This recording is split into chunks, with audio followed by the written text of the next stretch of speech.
My name is Sarah Johnson. I'm 42 years old.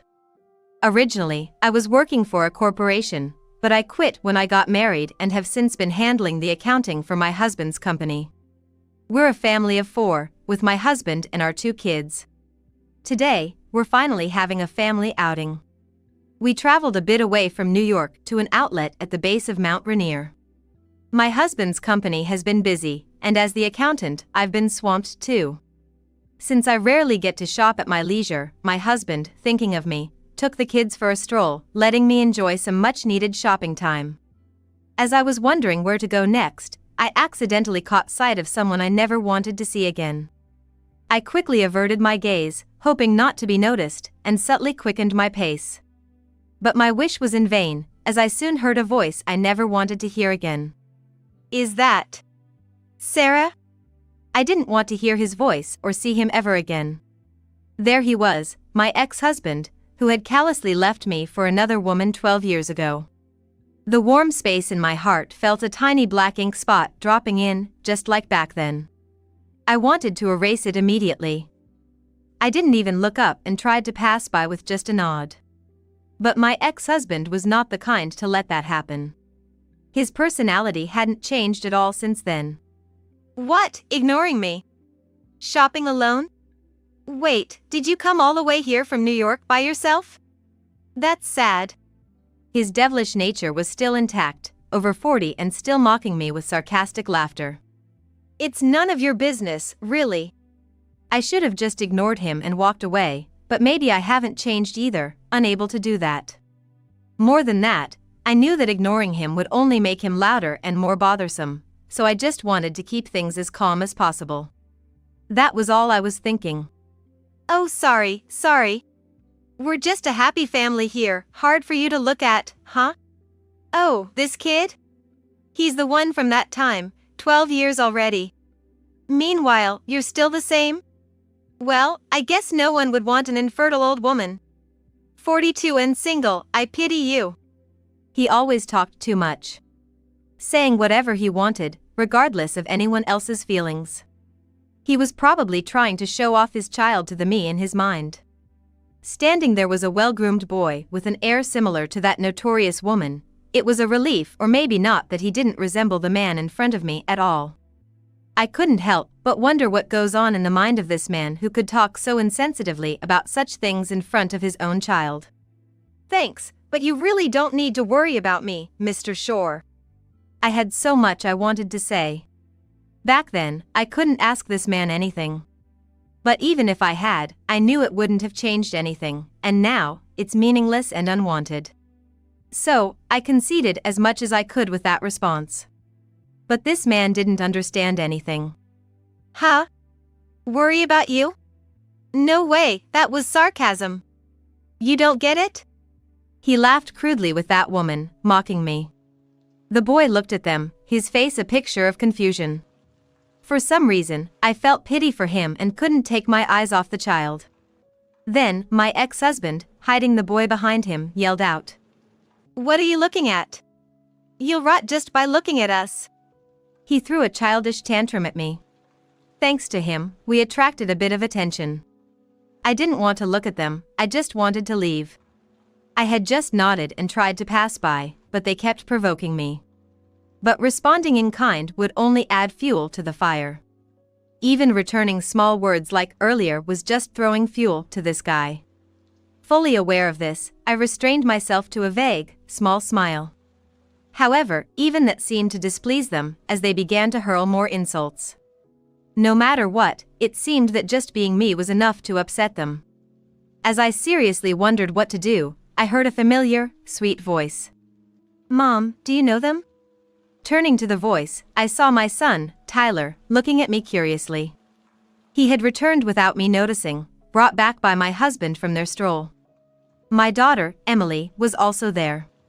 A few steps behind, my husband was smiling gently. "Ah, sorry, you're back? Were you having fun?" "Uh-huh. We were gonna go check out the play park, and we saw you here." "Oh, really?" "Yeah, these people are old acquaintances of mine. Hey, Tyler, Emily, say hello." I called Tyler and Emily to my side and prompted them to greet my ex-husband's family. They both greeted. "Nice to meet you, I'm Tyler Johnson." "Hello, I'm Emily Johnson." The two of them were taken aback, clearly not expecting to be greeted by strangers. They were at a loss for words, struck by the surprise. I couldn't help but smile inwardly at their reaction, hoping for their forgiveness. "Hey, since it's been a while, can we talk a bit more? Is that okay?" "Sure, that's fine. We're gonna play over there, so take your time talking." Tyler's kind words made me smile naturally. Then, I noticed that child, staring at us enviously. Tyler. Yeah? What's up?" "This boy is about your age. Why don't you play with him?" I said, introducing my ex-husband's son to Tyler. Tyler and Emily love making new friends, so I was sure they'd get along well. "Darling, could you please take care of them for a little longer?" I called out to my husband, who was standing behind the children. His gaze shifted to my ex-husband. My ex-husband, silent under that gaze, shrugged his shoulders slightly. My husband, who's a younger childhood friend, has always supported me after I was hurt by my ex-husband. When I moved back to my parents' house, my husband, who lived nearby, had seen me with my ex-husband. So even after all these years, he knew who this man was. With a soft reply and a nod to the two of them, he took our 3 kids and left. Then, my ex-husband, who had been silent until now, started muttering as if he couldn't hold it in. "Can't be." For him, it must have been unbelievable. Clearly, his face turned pale. I knew what that expression meant but didn't address it. If he wanted to know, he could ask himself. While I said I wanted to talk a bit more with the kids, my ex-husband, unable to hold back any longer, blurted out. "What does this mean?" "What does what mean?" "That. Just now. They're my family, what about it?" I cut him off and answered plainly. That's what he wanted to know, right? Glancing over, I saw the shocked woman and my ex-husband with a contorted face. It was just as I imagined, and I couldn't help but laugh to myself. "You weren't single? You just assumed that on your own. Then you should have said something. Why should I tell you every detail, Mr. Shore? We just happened to meet here. There's no reason for us to meet or interact ever again. But still. And what's so strange about me having a family? I'm a 42-year-old woman, after all."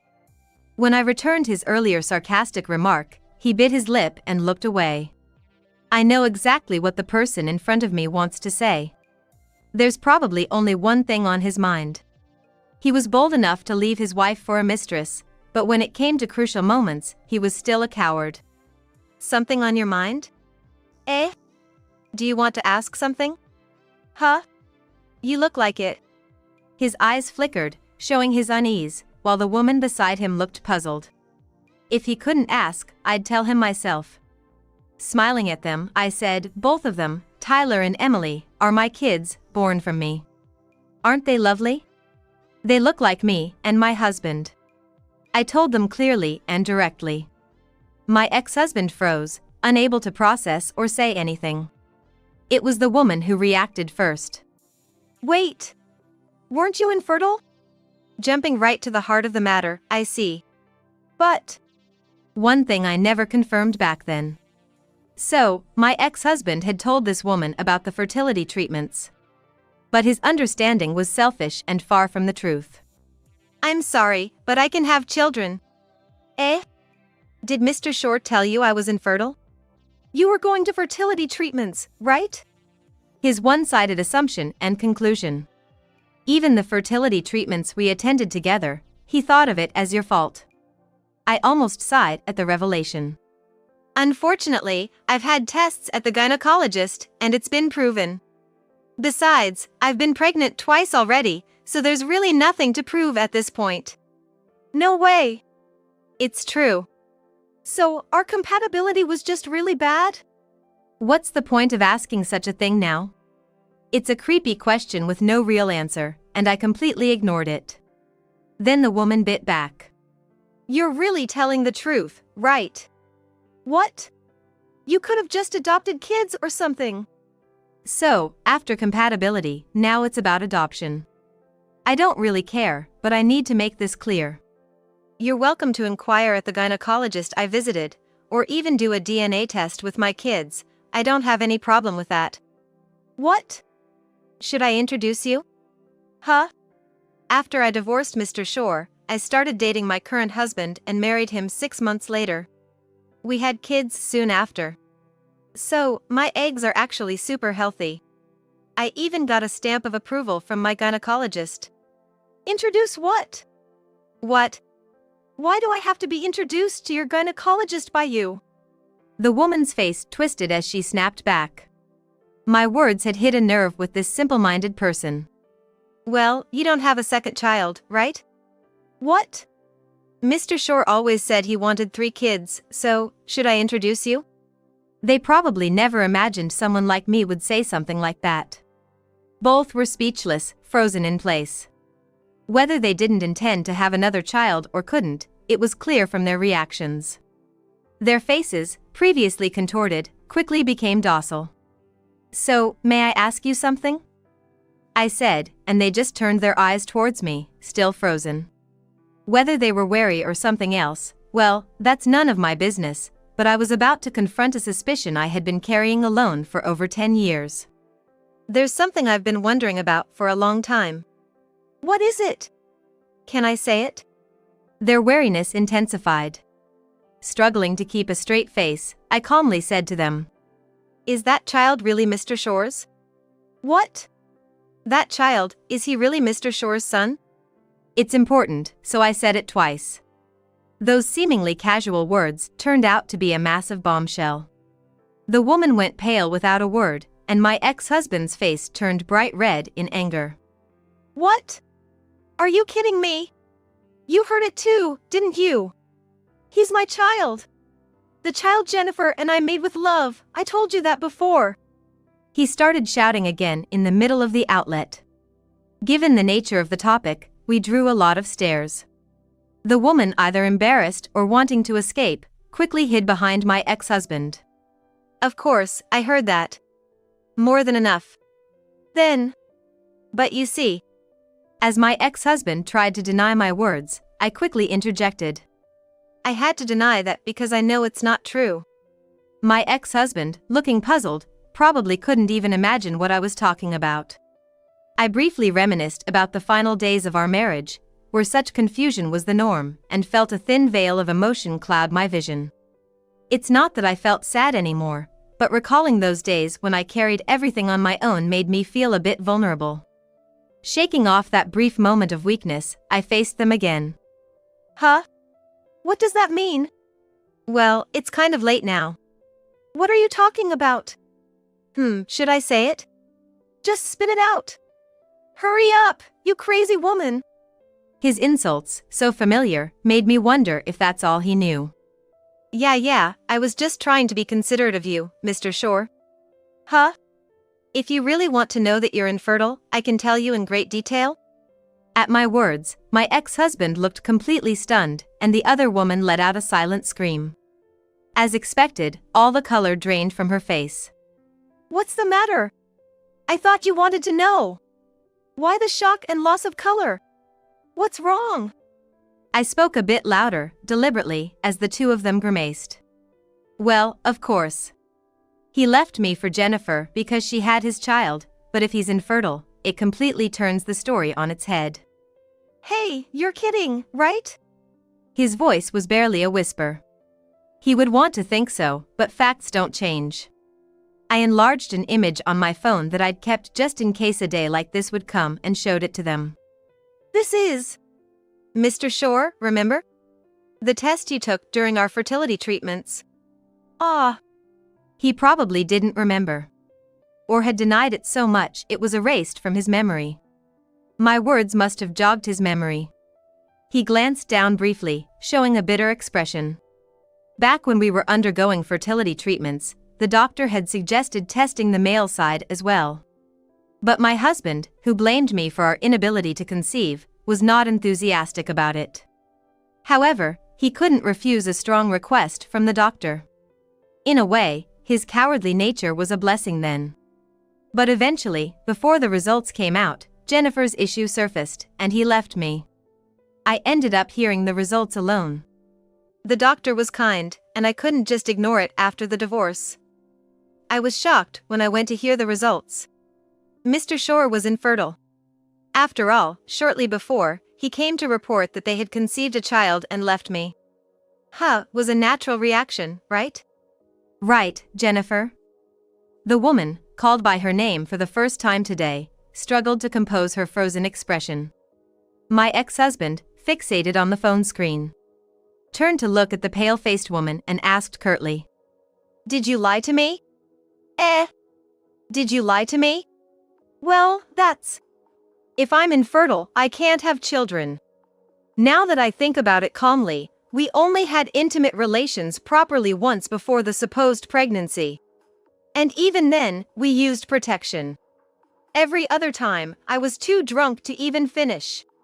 So, even if I wasn't infertile, the chances of us having a child together were practically zero. Right? He looked at me, as if seeking confirmation. I didn't affirm or deny, just silently observed them. Taking my silence as confirmation, he let out a heavy sigh and a click of the tongue, scratching the back of his head in frustration. Then Jennifer suddenly became defiant. But that's how it was made to look. What do you mean? Both my ex-husband and I questioned Jennifer, overlapping our voices in confusion. Facing us, she began to speak with an air of enjoyment. I was really living it up back then. I had countless flings and one-night stands, you know. I was 20, so you get it, right? That phase of enjoying good times with attractive men? Well, it's not my fault I was so popular. She even started laughing by herself, leaving my ex-husband and me speechless, simply listening to the words pouring out of her eager mouth. I was so carefree, never got pregnant no matter how much I did it, so I gradually let my guard down. Sometimes, if it felt too good or I was just lazy, I went with the flow without thinking. That kind of became the norm for me. I could somewhat understand that mindset. At 20 or so, still new to such experiences, it's possible to get carried away or overwhelmed by pleasure. But that's also why contraception and protection from STDs are important. The thought of her being involved with numerous partners made me shudder. What if my ex-husband had caught something and then? Well, it's just a hypothetical, but the thought was chilling. And, well, eventually it happened, I got pregnant. But even after I found out, I had no idea whose child it was. Around that time, I met Steve at the nightclub where I was working. He was 12 years older, decent looking, and a 32-year-old manager at a big company. You could see his bright future from a mile away. I decided he had to be the father, so I set my plan into motion. The facts she recounted so nonchalantly were incredibly selfish, and the first thing that came to my mind was the innocent, puzzled face of the child I saw earlier. The thought of how his life could be affected by such adult selfishness was my only concern. As expected, my ex-husband said, "Now that I know the truth, I can't stay with you." It was a line that implied a looming divorce. His demeanor reminded me of myself 12 years ago. I had so many questions, but knew asking them wouldn't change anything. For the first time, I felt a twinge of sympathy for him. Of course, Jennifer started making a scene, accusing him of being cruel to their child. Once again, she was using the child as a shield to protect herself. But my ex-husband, having regained his composure from the whole conversation, was unswayed. "Get a DNA test and find the real father. I'm not responsible for raising him." "What? DNA doesn't matter. You're Ken's legal father. We were married when Ken was born. You're the only father he has." Jennifer was desperate, clutching at my ex-husband as her hands turned white from the strain. Yet, my ex-husband calmly removed her hand and stated the reality. "Even if we're legally parent and child, that can be contested in court." "Why would you do that?" My ex-husband, a law school graduate who once considered becoming a lawyer and worked in the legal department at his company, knew many lawyers personally. Being in such an environment, my ex-husband was, understandably, well-versed in law. I thought it was foolish of him to dismiss his wife and run off with a mistress, but knowledge indeed proves to be an ally in life. His tone was firm, using the law as his shield. Jennifer could only shout in response. After all this time, betraying your own son who adored you as his real father. What did you say? You're betraying your own dear son, aren't you? The first betrayal was by you. Give me back my life. Give Ken back his life. Their voices echoed again across the outlet plaza. My ex-husband, almost in tears, shouted that it wasn't just about him. Ken's life needed to be returned as well. Jennifer's betrayal wasn't just against him alone. He was facing the reality that it had also been inflicted upon Ken. He was confronting that fact, probably realizing his own actions had largely contributed to the situation. In the distance, in the park area, I could see the 3 children playing. They were laughing together so naturally, it was hard to believe they'd only just met. I felt a strong responsibility to protect these smiles. Mr. Shore. What? Ken, right? He's cute, isn't he? Of course. He's my son. My son, huh? Ah. Even after facing such a truth, those words came out naturally. To him, a life with Ken had become ingrained, a daily routine he took for granted. Of course. You've been looking forward to his birth, and ever since he was born, you've always been together. Being a boy, he must have spent a lot of time playing with his dad, right? Well, yeah. That's great, then. What? Does the blood relation really matter? That's... Probably, my ex-husband was starting to think about it. And I knew his conclusion would come soon. The problem was Jennifer. What do you think about Ken? Huh? Ever since I met you, I wondered, with such long nails that seem impractical for housework, do you actually do any house chores or child rearing? Well, Ken is so attached to Steve, he does most of the care. Plus, I'm super clumsy, so before things get worse, Steve does most of the housework, you know. Ah, I see. My ex-husband had indeed become Jennifer's convenient man. No wonder she wouldn't consider divorce, no matter what happened. Even if she had a child by chance, she knew she could return to the same lifestyle after giving birth. So, what do you do all day? Hang out with friends, go drinking, stuff like that? You were really just looking for a money bag and a convenient house husband, weren't you? That's what I said, right? I worked hard to make sure I got him. I'm so lucky Steve is such a good guy. Enough already. My ex-husband abruptly cut off Jennifer's continuous talk and then, tightening his expression, said, I'm divorcing you, and I'll take Ken with me. He announced his intention to involve a lawyer, confronting the now uproarious Jennifer. This is fine. Ken's smile will surely be protected. On Sunday, the kids were playing games in the living room. I heard them call out Ken's name. Ken's online. Let's invite him. Tyler had exchanged game IDs with Ken that day and had since been playing and chatting online. Through Tyler, I learned that my ex-husband had divorced Jennifer and she had left. Concerned that Ken might be downcast since his mother left, I learned that there hadn't been much change for him. His father was often out for work on weekdays, and his mother was rarely home, so it wasn't so different for him. Furthermore, I heard that sometimes when Ken returned from school, he would find unfamiliar men at home with his mother. It seemed likely that she had been using my ex-husband as a financial resource and a house husband while seeking new relationships outside. She probably took advantage of the situation to divorce and move on with another man. Hearing about Jennifer's unbelievable lifestyle recently, I realized people don't change easily. This reality might seem very cruel to Ken, especially in black and white. But in fact, I think this might be for the best. The reality is Ken's voice, coming from the gaming console, sounds very cheerful. Thanks for letting them exchange IDs that day.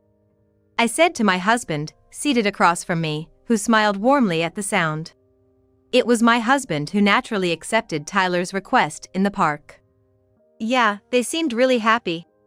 But I'd rather not get directly involved with your ex-husband. Of course, I feel the same. But I do believe his love for Ken is genuine. Yes. My husband smiled warmly. In fact, it was my ex-husband who was eager for children when we started fertility treatments. He has always loved children, and there's no doubt he was doting even before Ken was born. Him raising Ken with deep affection, regardless of blood ties, would surely make Ken's days happier. I'm confident that if the day comes when they have to face the truth, those two will be okay. For some reason, I feel sure about it. And as for me, I can't help but worry about Ken in the back of my mind. Knowing the kids are connected online, I can get a glimpse of how he's doing and feel reassured about his safety when he's home alone. I'm sure my husband feels the same way. We may never intersect with their lives again, but the children live in a different world. I hope these kids can always spend their days with smiles, listening to their lively conversations in the living room.